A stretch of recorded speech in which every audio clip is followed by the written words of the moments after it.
Welcome to The Last Breakfast. Please enjoy the video.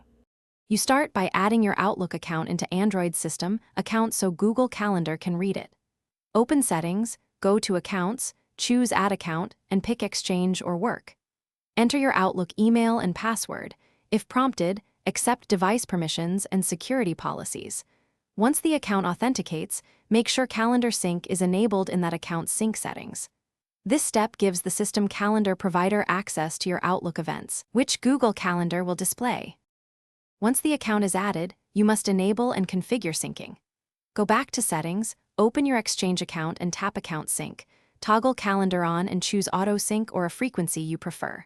Next, open Google Calendar, tap Menu, then Settings, and look for your Outlook or Exchange calendars in the list.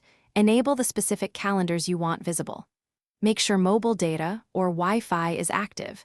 Syncing won't start without network connectivity, so refresh the app after enabling calendars. To finish, verify that Outlook events appear in Google Calendar with correct times and colors. If events are missing, force a sync. Settings accounts your Exchange account sync now, or open app's calendar storage and clear cache, then retry.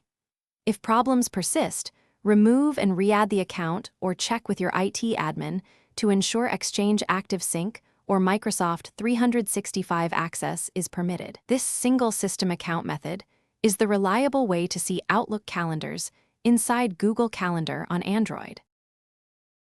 Thanks for watching. If this was helpful, leave a like and consider subscribing. See you next time.